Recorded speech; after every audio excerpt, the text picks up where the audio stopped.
नमस्ते। अपने हमारे साप्ताहिक कार्यक्रम प्रोफेसर अभय दुबे के साथ बातचीत में आपका स्वागत है। अभय भाई, बहुत सी चीजें हो रही हैं। हालांकि देश में इलेक्शन हो रहा है। किसी भी पॉलिटिकल एनालिस्ट के लिए इलेक्शन से बड़ा तो कोई वो नहीं होता है, लेकिन उससे बड़ा भी एक घटना हमारे पड़ोस में हो रही है। जी। इस्लामाबाद में अंतोगत्वा अमेरिका और ईरान एक जगह बैठ के कम से कम बातचीत शुरू कर दिए हैं। ये मेरे ख्याल में एक बड़ी बात है। वो बातचीत कितनी सफल होगी, नहीं होगी, टूट जाएगी, लेकिन एक जंग के बाद इस बात की हो सकता है भारत में कुछ लोगों को ये खराब लगे, लेकिन इस बात की बिल्कुल प्रशंसा करनी चाहिए कि उनको एक जगह ला के बिठाने में पाकिस्तान का रोल एक पॉजिटिव रोल रहा है। और साथ में अमेरिका और ईरान की तरफ से भी एक पॉजिटिव बात है कि वो वहां आके बैठ गए। हम लोग इसकी अलग अलग चर्चा करेंगे, क्योंकि जिस तरह से इसराइल बिल्कुल रोग स्टेट की तरह काम कर रहा है, उस पर भी चर्चा करेंगे। ओवरऑल अभी तो सिर्फ चर्चा शुरू हुई है, कुछ इसका अंत नहीं निकला है, लेकिन इस पे आपकी पहली टिप्पणी प्रोफेसर साहब है। देखिए, ईरान जितने तरह के दबाव डाल सकता है, उतने तरह के दबाव वो अमेरिका और इजराइल के ऊपर डाल रहा है। मैं समझता हूं कि ईरान की जो एक कूटनीतिक कुशलता है, उसको भी हम लोगों को रेखांकित करना चाहिए। अब जब ईरान की जो टीम आई है, जानते हैं आप उस टीम का नाम उन्होंने क्या रखा है? उस टीम का नाम उन्होंने रखा है मीनाब 168, मीनाब 168। अब इसका क्या मतलब वो जो हुआ? बच्चे मरे। ईरान के दक्षिणी शहर के मीनाब, दक्षिणी ईरान के मीनाब शहर में शजरे तैयबा स्कूल के ऊपर बिल्कुल युद्ध की शुरुआत में ही बम डाले थे इन लोगों ने। इससे 168 बच्चियां हलाक हो गई थी। 168 बच्चियों को असमय अपने प्राण त्याग देने पड़े थे। तो और वो जिस विमान में वो लोग आए हैं, उस विमान की सीटों पर उन बच्चों के चित्र लगाए गए हैं, उन बच्चियों के चित्र लगाए गए हैं। तो वो बहुत हर तरीके से वो लोग कोशिश कर रहे हैं। जहां तक इसराइल का सवाल है, इसराइल लगातार इस पूरी वार्ता को सेबोटाज करने में लगा हुआ है। वो अपनी तरफ से पूरी कोशिश कर रहा है कि ये वार्ता सेबोटाज हो जाए, और उसके लिए उसने एक हथकंडा निकाला है, ये दबाव डालने का कि युद्ध विराम में इसका जिक्र नहीं है, लेबनान का जिक्र नहीं था। और उसके लिए उपराष्ट्रपति जेडी वेंस ने एक अजीब सा तर्क दिया। उन्होंने कहा कि लगता है ये है कि ईरानियों की अंग्रेजी ठीक नहीं है, ईरानियों की अंग्रेजी ठीक नहीं है, इसलिए वो समझ नहीं पाए। हमने तो केवल ईरान और खाड़ी के देशों का जिक्र किया था, हमने तो लेबनान का जिक्र किया ही नहीं था। फिर एक चर्चा ये चली, वो भी बड़ी दिलचस्प चर्चा है, ये चर्चा चली कि ये सब पाकिस्तानियों की बदमाशी है। भारत की मीडिया में चर्चा चली, पाकिस्तानियों ने, शहबाज शरीफ ने अपनी तरफ से ईरान से जो प्रस्ताव, जो अमेरिका से जो प्रस्ताव आया, उसमें अपनी तरफ से ईरान को ये जोड़ के भेज दिया, लेबनान का नाम भी जोड़ के भेज दिया, और ये कह दिया कि उसके ऊपर अमेरिकी लोग तैयार हैं इसके ऊपर बातचीत करने के लिए। तो इससे ये गलतफहमी फैली। लेकिन इन सब चक्करों में ईरान फंसा नहीं। ईरान अभी भी कह रहा है कि वार्ता तभी हो पाएगी जबकि लेबनान पे आप हमले बंद करेंगे। तो डोनाल्ड ट्रंप भी समझ रहे हैं कि ये मामला फंसा हुआ है इस जगह, ये एक ऐसी जिच है जो अभी तक दूर नहीं हुई है। तो उसके लिए डोनाल्ड ट्रंप ने नेतन्याहू को एक फोन भी किया निजी स्तर पर, और उनसे कहा कि भाई आप स्लो डाउन कीजिए, आप इसको बहुत ही स्लो डाउन कीजिए, अगर आप स्लो डाउन नहीं करेंगे तो ये सारा मामला बिगड़ जाएगा। तो नेतन्याहू ने एक दिन स्लो डाउन किया भी, स्लो डाउन ही नहीं किया उन्होंने हमले को, बल्कि एक कुछ प्रस्तावनुमा भी भेजा लेबनान में हिजबुल्लाह वगैरह के पास, जिससे, और कहा कि भाई इससे चलो अमेरिका में जाके आपने प्रतिनिधियों को भिजवाई, हम भी भिजवाते, अमेरिका में बैठ के हम लोग बातचीत कर लेंगे। तो उससे कल की तारीख में ये लग रहा था कि शायद उधर अमेरिका में भी एक समांतर बातचीत हिजबुल्लाह और इजराइल के बीच में शुरू हो जाएगी, क्योंकि इजराइल इस इस्लामाबाद की बातचीत में तो भाग नहीं ले रहा है, इजराइल की टीम को आना ही नहीं है। और उसकी सीधी वजह है कि पाकिस्तान ने आज तक इजराइल को एक राष्ट्र की मान्यता भी नहीं दी है अपनी तरफ से, इसलिए इजराइल यहां पे नहीं आएगा। लेकिन अभी भी वो जो हिजबुल्लाह वाला मामला था, वो मामला भी अभी परवान नहीं चढ़ा है। ईरान ने दूसरा दबाव ये डाला है, उसकी तरफ से ये खबर चलाई गई है ईरान और ईरान समर्थकों की तरफ से, कि इस वार्ता में जो सर्वोच्च नेता मुश्तबा खामनेई है, वो भी वीडियो के जरिए संबोधित करेंगे इस वार्ता को। अच्छा, जब से वो उनका सर्वोच्च नेता के तौर पर चुनाव हुआ है, वो सामने नहीं आए हैं, उनकी आवाज भी नहीं सुनी गई है। एक खबर ये भी आ रही है कि युद्ध में वो घायल हो गए थे, इसलिए उनका इलाज वगैरह चल रहा है, लेकिन अब काफी उनकी हो गई। लेकिन सब लोग ये मान रहे हैं कि अगर उन्होंने वो वीडियो पे भी वो प्रकट हो गए और उन्होंने केवल अपनी शुभाकांक्षा ही दे दी इस वार्ता की सफलता के लिए, एक औपचारिक किस्म की सफल दे दी है, तो उससे ईरान का पक्ष और भी ज्यादा मजबूत होगा और सारी दुनिया में वो बात आएगी। और क्योंकि डोनाल्ड ट्रंप का ये भी तो कहना था कि हम इस आदमी को पसंद नहीं करते, इस आदमी को हम मानते नहीं और इससे हम नहीं बात कर रहे हैं, हम तो उन लोगों से बात कर रहे हैं जो कि अपेक्षाकृत उदार हैं। तो इस प्रकार की डोनाल्ड ट्रंप बात कर रहे थे और वो खुद भी अगर ईरानी पक्ष कहता है कि भाई हमारे नेता इसमें भाग लेना चाहते हैं वीडियो कॉन्फ्रेंसिंग के जरिए, तो हमारे सर्वोच्च नेता है वो जरूर भाग लेंगे। तो इस बात पे अमेरिकी मना नहीं कर पाएंगे और अमेरिकियों को भी सुननी पड़ेगी उनकी बात वहां बैठ के। बात बात भले ही औपचारिक किस्म की हो एक तरह से, लेकिन बात तो सुननी पड़ेगी और उसका बड़ा ही एक मजबूत सांकेतिक महत्व होगा। हालांकि अभी पुष्टि नहीं हुई है इस खबर की, लेकिन ये हो सकता है कि ऐसा हो। अभी तक जो कुछ हो रहा है दोनों पक्षों से वो हैजिंग नुमा हो रही है और पाकिस्तान ने भी इस वार्ता में, जिस वार्ता का जिस तरह से इंतजाम किया है पाकिस्तान ने, उसमें भी मुझे पहली नजर में, मैं सवेरे से इसके ऊपर निगाह रखे हुए हूं, पहली नजर में उसको लगता है कि बहुत टेंटेटिवनेस बहुत है, मतलब बहुत चीजें अभी उसमें तय नहीं है। जैसे अभी ये भी तय नहीं है कि दोनों प्रतिनिधि मंडलों की पहली बैठक की जगह कौन सी होगी, मतलब ये भी उसमें तय नहीं है। जो वहां जो बैठे हुए पत्रकार जो खबरें भेज रहे हैं, उनसे जब पूछा जाता है तो वो कहते हैं कि अभी तय नहीं है, होटल में होगी या कहाँ होगी, किसी दूसरी सरकारी इमारत में होगी, इस प्रकार की बात हो रही है। तो अभी ये कहना मुनासिब नहीं होगा कि इस वार्ता के सफल होने के बहुत ज्यादा अनुमान है। कई चीजें इसमें फंसी हुई हैं। ये बात सही है कि प्रतिनिधि मंडल दोनों वहां पहुंच गए हैं, जेडी वेंस के नेतृत्व में वहां प्रतिनिधि मंडल पहुंच गया है और अराघाची के नेतृत्व में वहां पर ईरानी प्रतिनिधि मंडल पहुंच गया है और दोनों का पाकिस्तानियों ने खूब अच्छी तरीके से स्वागत किया है, गले लग के और गुलदस्ते देकर, ये सब भी है। अब देखिए क्या होता है, क्योंकि पहली मुलाकात, पहली मीटिंग कुछ देर की ही सही, लेकिन आज तो होगी।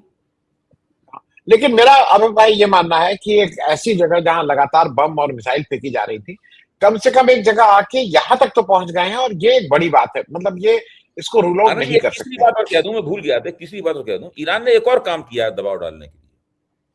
हम सब लोग जानते हैं कि युद्ध से पहले जो होर्मुज जलडबरू मध्य था वो पूरी तरीके से खुला हुआ था, उसमें कोई रोक टोक नहीं थी। युद्ध शुरू हुआ तब भी कोई 13, 14, 15 जहाज जो है वो रोज निकलते रहते, उसमें अलग अलग देशों के निकलते थे। ईरान ने अब उस पर इतनी ज्यादा कड़ाई कर दी है, जब से शांति वार्ता की बात शुरू हुई है, अब केवल 3 या 4 जहाज ही निकल रहे हैं। तो ईरान ने और भी ज्यादा कड़ाई कर दी है उसके ऊपर। तो ईरान अपनी तरफ से संदेश दे रहा है, दबाव डाल रहा है और अभी तक अमेरिका के पास उसके दिए हुए संदेशों और दबावों की कोई काट नहीं है, सिवा डोनाल्ड ट्रंप द्वारा दी जाने वाली धमकियों के अलावा। जी, अब आप कहिए। अब मैं एक और चीज इसलिए मैं उसको कर रहा हूं क्योंकि वो भी प्री प्लान्ड है। मुझे नहीं लग रहा है कि ऐसी ऑफ द कफ है। पाकिस्तान के विदेश मंत्री या रक्षा मंत्री अगर ईरान को एक कैंसर बोलते हैं और उसको काफी कड़े उसके बारे में शब्दों का प्रयोग करते हैं, और फिर और माफ कीजिएगा इजराइल को, और फिर वो ये भी कहते हैं कि इजराइल इस वार्ता, यहाँ पे कोई इजराइल मीडिया भी नहीं आएगा, ये भी नहीं आएगा, बैन है वहां। तो एक चीज हो रही है कि इजराइल इस समय पाकिस्तान, सऊदी अरेबिया, टर्की की दोस्ती जग जाहिर है। सऊदी अरेबिया में लगता है इजराइल को कि वो तो अपना ही आदमी है अमेरिका की वजह से, लेकिन कहीं ना कहीं पाकिस्तान दो काम कर रहा है। एक तो पाकिस्तान एक इजराइल के अगेंस्ट जो एक गुट है उसको मजबूत करने में कामयाब हो रहा है क्योंकि वो एक सेंटिमेंट है। दूसरा, वो कहीं ना कहीं लार्जर उसमें भारत को भी एक संदेश दे रहा है कि तुम तो एक दिन पहले जाके उसके गले में हाथ डाल के और हम तुम्हारे साथ खड़े हैं और क्या क्या करके आए थे, और हम उसको उसकी जगह दिखा रहे हैं। मैं इस पे एक आपकी टिप्पणी चाहूं। देखिए, इजराइल कोई भी मुसलमान देश जिसका इस्लाम से कोई जरा भी ताल्लुक है, वो इजराइल के साथ नहीं रह सकता। इजराइल से उसको दूर होना ही होगा। इसीलिए पाकिस्तान ने भी इजराइल को मान्यता नहीं दे रखी है और इजराइल को भी कोई रुचि नहीं है पाकिस्तान में जाने में। इजराइल मानता है कि अमेरिका हमारी अच्छी तरीके से नुमाइंदगी कर रहा है और मुझे लगता है कि डोनाल्ड ट्रंप ने सारी बातें इनको बता दी हैं, उनकी सारी योजना नेतन्याहू को पता है। और नेतन्याहू भी जानते थे पहले कि इस्लामाबाद के अंदर ये शांति वार्ता होनी है, इसलिए उन्होंने पहले ही कह दिया था कि इस युद्ध का नेतृत्व तो डोनाल्ड ट्रंप कर रहे हैं और हम उनको फॉलो करेंगे और लेबनान पे वो हमले जारी रखे। इस बात को लेके अमेरिका ने अभी तक ये नहीं कहा है कि इजराइल को लेबनान के ऊपर हमले बंद कर देना चाहिए। जो डोनाल्ड ट्रंप और नेतन्याहू की बातचीत हुई है, वो बातचीत निजी स्तर पे हुई है, उस बातचीत का कोई ब्यौरा उपलब्ध नहीं है। हम लोग केवल अनुमान के सहारे कह रहे हैं कि डोनाल्ड ट्रंप ने उनको स्लो डाउन करने के लिए, हमले को धीमा करने के लिए या तकरीबन फिलहाल बंद कर देने के लिए कहा है। इसलिए अमेरिका के हाथ में एक तुरुप का पत्ता है जिसका नाम है इजराइल, और इजराइल कभी भी जिस दिन अमेरिका चाहेगा इस वार्ता को तोड़ना है, इजराइल के जरिए इस वार्ता को तोड़वा देगा। ये स्थिति है। और जहां तक पाकिस्तान का सवाल है, मैं समझता हूं कि पाकिस्तान को बहुत फायदा हो गया है इसका मध्यस्थ बनने में। पाकिस्तान की अंतर्राष्ट्रीय मंच पे औकात बहुत बढ़ा दी है डोनाल्ड ट्रंप ने। सब लोगों का ध्यान इस्लामाबाद की ओर है और भारत की जो विदेश नीति है वो इस बात से परेशान है कि इस वक्त सारी दुनिया इस्लामाबाद की तरफ देख रही है, उनका ध्यान हम अपनी ओर कैसे खींचे। उसके लिए तरह तरह के हथकंडे कर रहे हैं। एक हथकंडा उन्होंने ये किया कि उन्होंने कि भाई विक्रम मिस्री वहां पर अमेरिका पहुंच गए। कल तक तो विक्रम मिस्री अमेरिका में ही थे। दूसरा हथकंडा उन्होंने ये किया कि उन्होंने हरदीप पुरी को जो है वो खाड़ी के देशों में भेज दिया, वहां शेखों के साथ बैठे हुए तस्वीर खिंचा रहे हैं वहां पे। तो वो इस तरह की हरकतें करके ये लोग सोचते हैं कि शायद वो कोई कूटनीति संबंधी पहलकदमी वो ले सकते हैं। मुझे लगता है कि ये बचकानी कोशिशें हैं। भारत ने वो मौका खो दिया।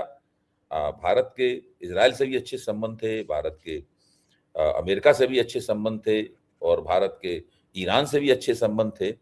भारत में अगर ये मध्यस्थता होती तो मैं आपको बताऊं कि जो मोदी जी के कड़े आलोचक हैं वो भी इसकी प्रशंसा करते और मोदी जी को बड़ा फुटेज मिलता। मोदी जी खड़े होते, दोनों का हाथ मिलवा रहे होते, तीनों का हाथ मिलवा रहे होते। इजराइल भी चला आता भारत, पाकिस्तान में इजराइल जा ही नहीं रहा है।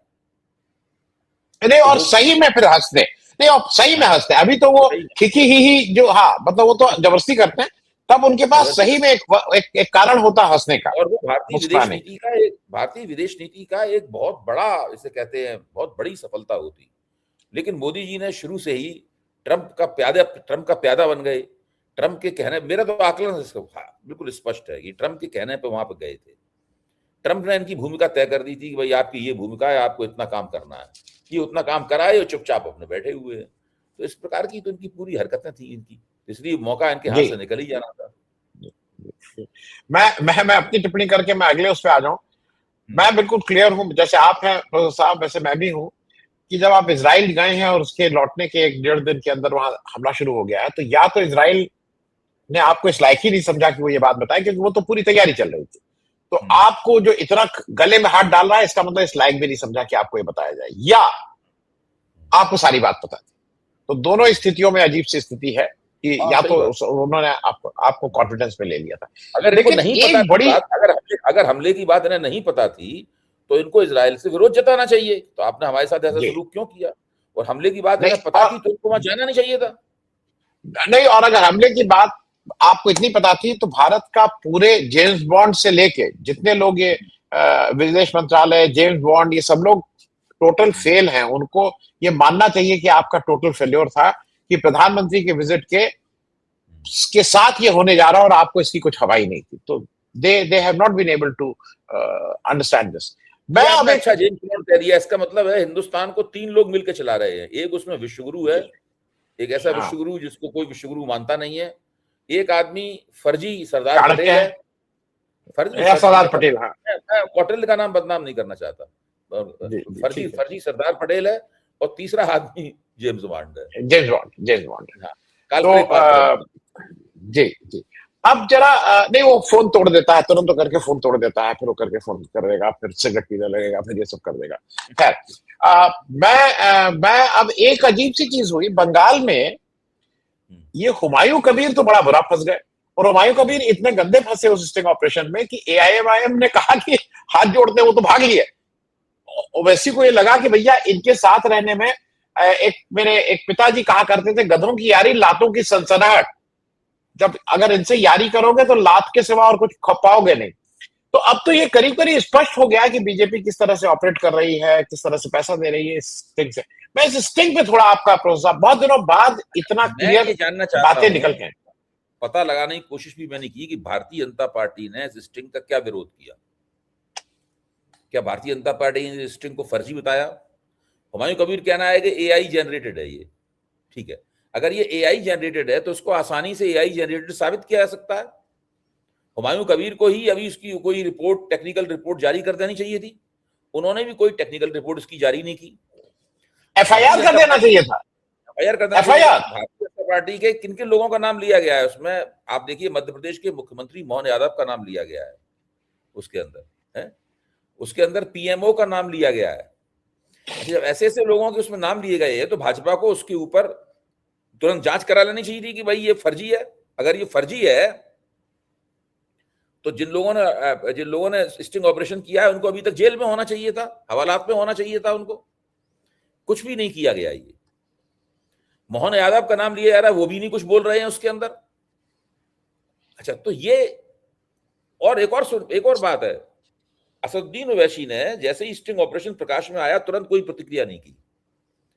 उन्होंने भी इसमें 24 घंटे लगाए करीब प्रतिक्रिया देने में, और मुझे पक्का यकीन है कि इन 24 घंटे में उन्होंने ये पता लगा लिया, तस्दीक कर ली कि ये असली है कि नकली है।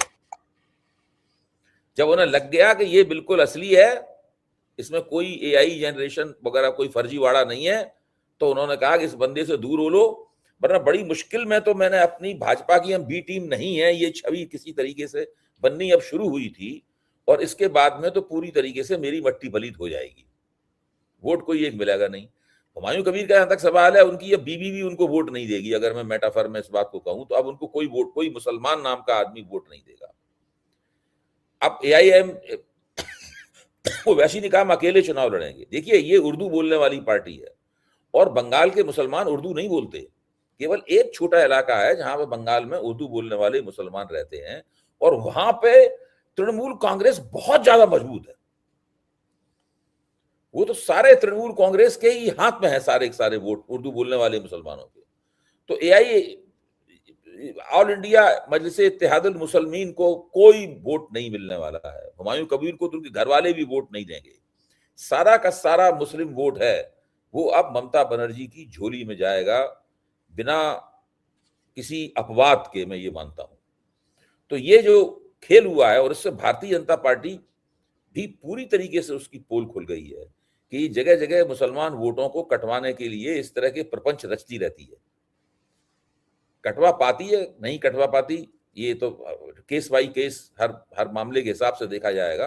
लेकिन पश्चिम बंगाल में तो कम से कम वो पूरी तरीके से इस मामले में नाकाम हो चुकी है। मैं एक इम्पोर्टेंट है इसलिए प्रोफेसर साहब इस पे क्योंकि हम लोग जब बातचीत किए तो कम से कम हम लोग ये दर्ज करा दें कि हम लोगों ने इस बात का को बहुत तल्खी से इसका कहा था।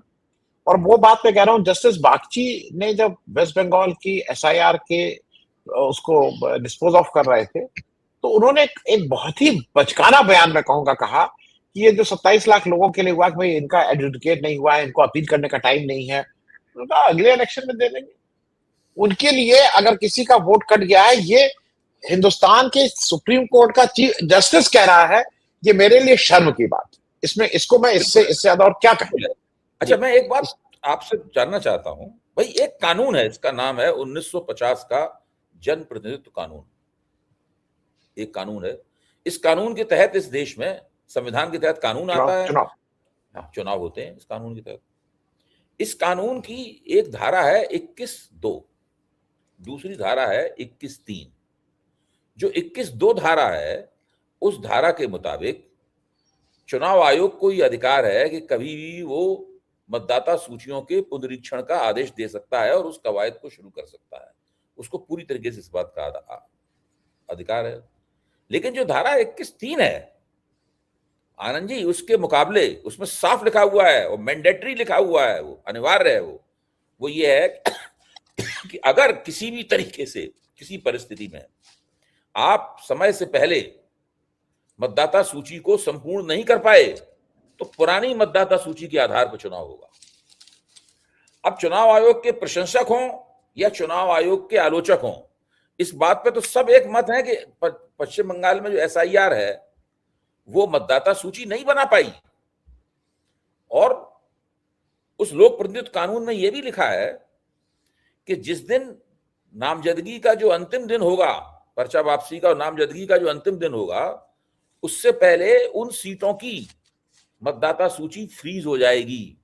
वो दो अंतिम दिन निकल चुके हैं, पूरी मतदाता सूची फ्रीज हो चुकी है कानून के मुताबिक।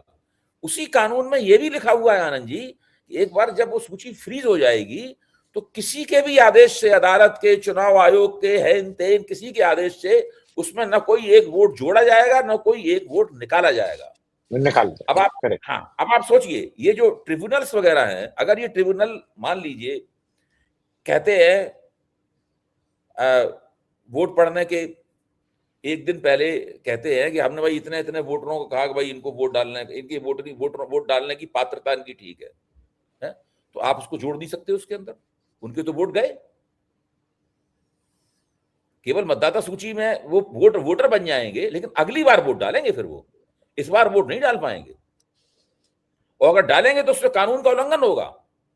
मेरी ये समझ में ही नहीं आता है कि चुनाव आयोग इस नंगई के साथ में जनप्रतिनिधित्व कानून की इन धाराओं की को नजरअंदाज कैसे कर सकता है। मेरी समझ में ही नहीं आता है कि सुप्रीम कोर्ट जैसा देश की सर्वोच्च अदालत के जो न्यायाधीश हैं वो इस चीज को नजरअंदाज कैसे कर सकते हैं।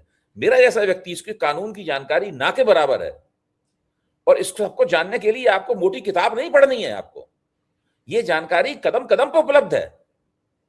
आप नेट पर टाइप कीजिए, आपको जानकारी मिल जाएगी ये, और बाकायदा उसी भाषा में जानकारी मिल जाएगी जिस भाषा में वो कानून लिखा हुआ है। हिंदी में, अंग्रेजी में, सब भाषाओं में जानकारी मिल जाएगी आपको। एक साधारण व्यक्ति भी इस जानकारी को हासिल कर सकता है कि आखिरकार भाई कानूनी स्थिति क्या है। इस कानूनी स्थिति को लागू किया जाए, इसको ये लोग सुनिश्चित नहीं कर रहे हैं जानबूझ के। ये सब क्या हो रहा है, मैं जानना चाहता हूं, इसका क्या मतलब है इसका? भाई किस आधार पे हम लोग जो है वो निर्वाचन खुली, निष्पक्ष एवं निष्पक्ष चुनाव के आधार पर, स्वतंत्र और निष्पक्ष चुनाव के आधार पर भारत में सरकार बनाने लायक कौन बहुमत प्राप्त करेगा, कौन नहीं बहुमत प्राप्त करेगा, ये तय करते हैं। उसके लिए कानून है और उस कानून का पालन अनिवार्य है।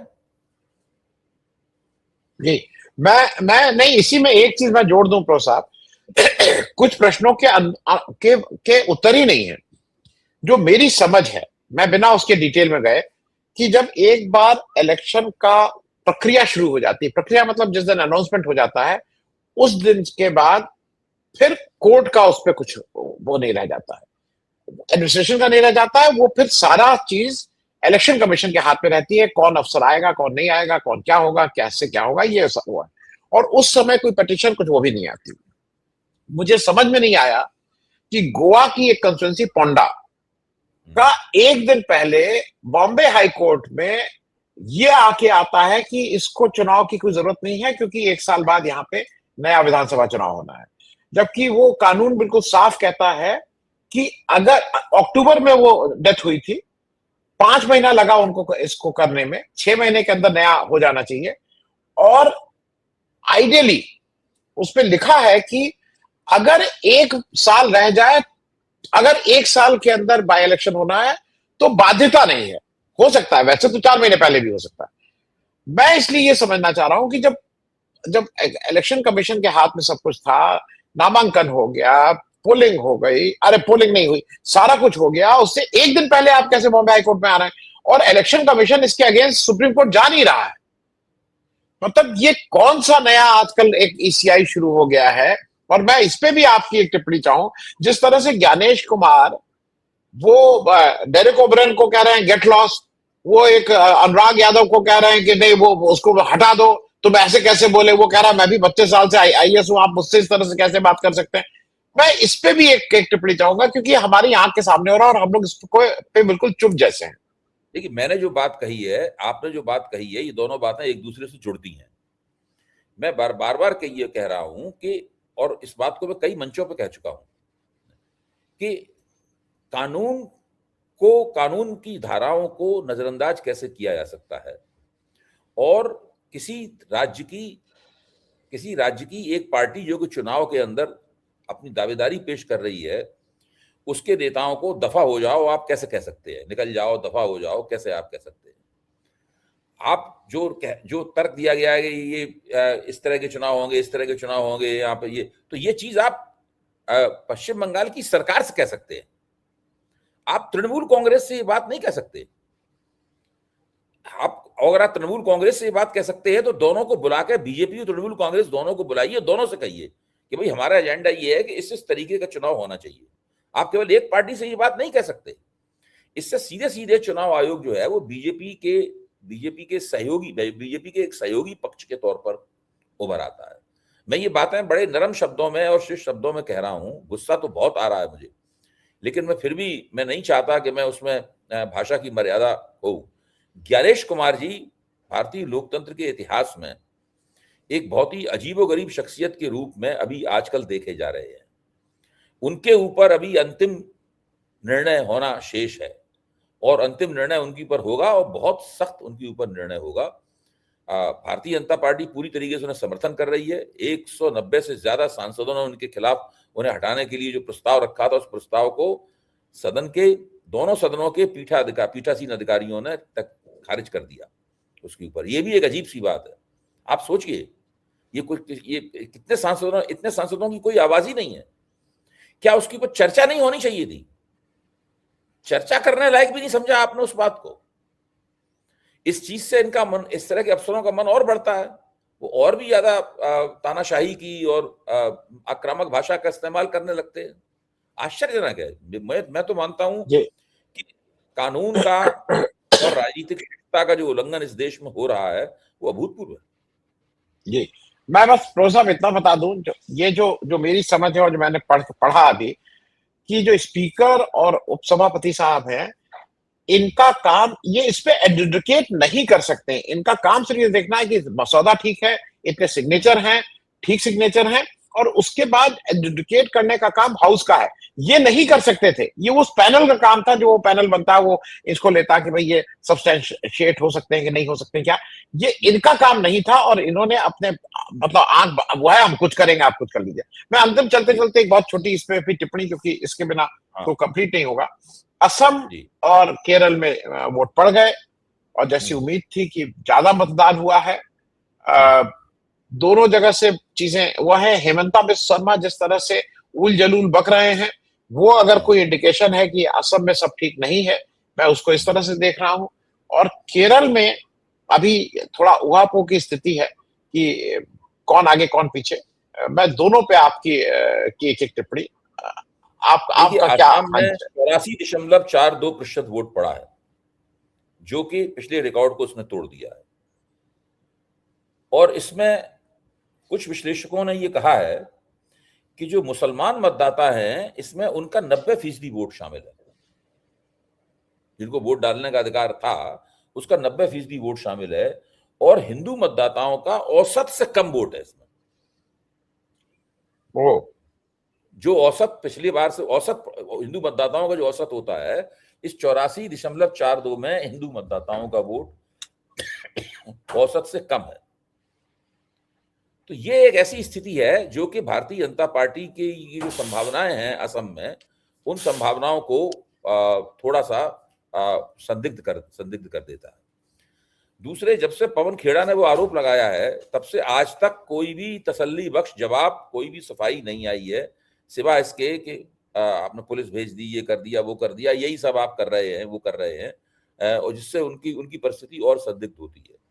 हम जानते हैं कि पिछले चुनाव में केवल 0.8% का फर्क था कांग्रेस और उनके बीच में, और इस कांग्रेस के लिए इस फर्क को पाटना कोई ऐसी बात नहीं है कि असंभव हो। मुश्किल है, क्योंकि लेकिन असंभव नहीं है। और ये जो वोट बढ़ा है जम के असम में, ये बढ़ा वोट कोई एक और कहानी कहता है, जो 4 मई को वो कहानी हम लोगों को पता चलेगी। पुडुचेरी में भी रिकॉर्ड मतदान हुआ है, जबरदस्त मतदान हुआ है पुडुचेरी में, 86.92% मतदान हुआ है। केरल के अंदर भी मतदान, मेरे ख्याल से जो फाइनल फिगर है उसके लिहाज से करीबन 78% मतदान केरल में हुआ है। तो ये जो परिस्थिति बताती है कि हो सकता है कि इतना ज्यादा मतदान इसलिए हो रहा हो, सारे मतदाताओं को लग रहा होगा अगर इस चुनाव में हमने वोट नहीं डाला तो हो सकता है अगली बार हमारा नाम ही कट जाए। तो अपने मतदान अधिकार को सुनिश्चित करने के लिए और उसकी निरंतरता सुनिश्चित करने के लिए लोग जम जम के वोट डाल रहे हो। तो ये स्थिति ऐसी है इसमें कोई नहीं कह सकता है कि ये भाजपा के ही पक्ष में जाएगा या कांग्रेस के पक्ष में जाएगा। लेकिन मैं ये मानता हूं कांग्रेस आसाम में जमकर चुनाव लड़ रही है, बढ़िया चुनाव लड़ रही है, जो उससे अपेक्षा की जा रही थी उससे कहीं बेहतर चुनाव लड़ रही है। केरल में कांग्रेस सीपीएम के नेतृत्व वाले गठजोड़ से आगे है और वो कितनी आगे है, क्या आगे है, केरल में कोई बहुत ज्यादा जीतने वाले भी कोई हारने वाले से कोई बहुत ज्यादा आगे नहीं रहते।